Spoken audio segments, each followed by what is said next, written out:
He'll make you do terrible things. He'll make you do terrible things. First of all, given the title of this movie, I'm just wondering, do you know how long you can hold your breath for?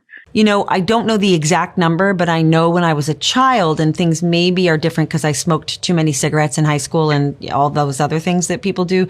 But my sister and I, when we were kids, we would always in the swimming pool, like go underwater and just see who could go the longest. And I did always beat my sister at this one thing. So I think I can hold it for a pretty good amount of time. But nice. I don't really want to test it like on camera and fail miserably. Yeah, I mean, who would want to? So my wife and I are like huge horror fans, and you have made such a name for yourself in this genre as like a modern scream queen. What is it about horror that keeps you coming back, and what is it about Hold Your Breath that drew you into this project?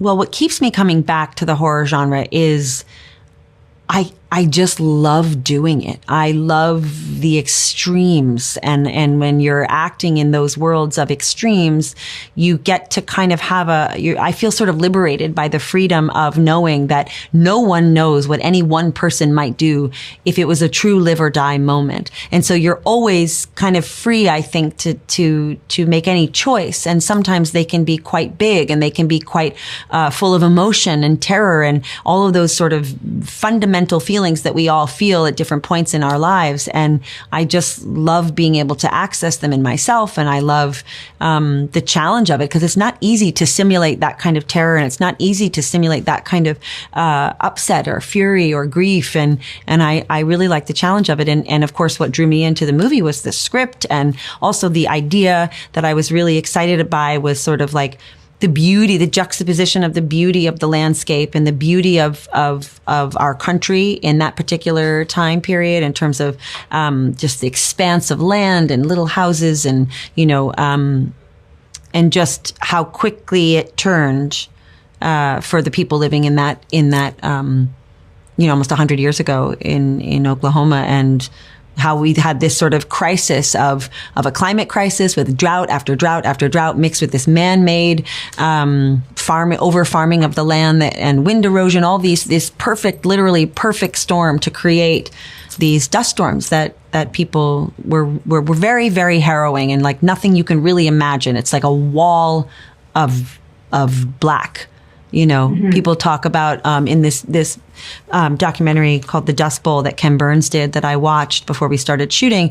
They talked about it seeming like it was midnight at 10 in the morning if the storm was happening at that moment, and just having no real sense of time because the light in the sky was not there, and just terrifying to me. Very disorienting. Yes. Speaking of which, this is such a tense film to watch, and it seems like a really challenging movie to have filmed.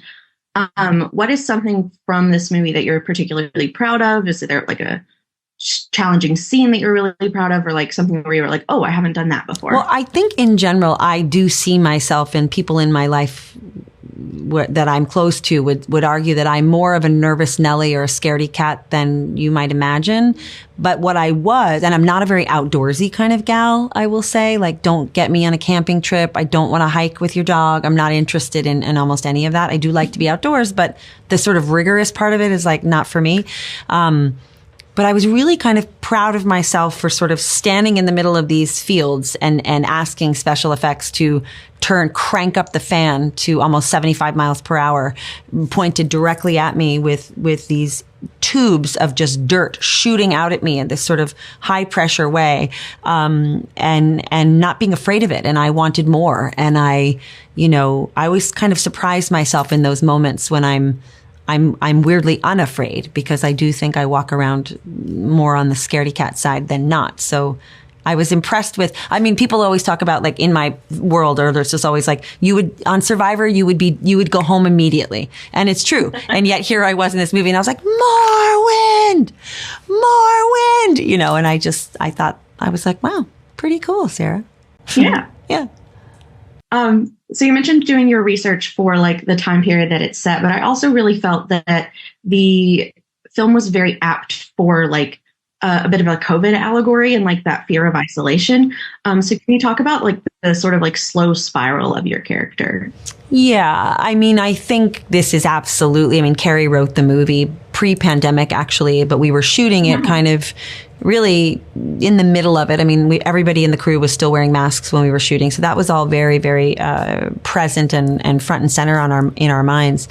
But, you know, I had to have a chart to map out my descent because so much of it, and once people see the movie, they will understand this. There are waking dreams, there are real dreams, there are nightmare dreams, there is Margaret's reality, there is reality. There are all of these different psychological states for her that were really hard to keep track of. And so I had a calendar in my trailer that was as big as the trailer walls, and it just had each little beat, micro beat, figured out so that I was always sure that I knew where I was in space and time, so that I was tracking it and wasn't just sort of left to imagine it, because it was too intricate in the script. I didn't want to mess it up, you know? Yeah, and it comes off beautifully. Like just the spiral each minute is just getting more intense. Good.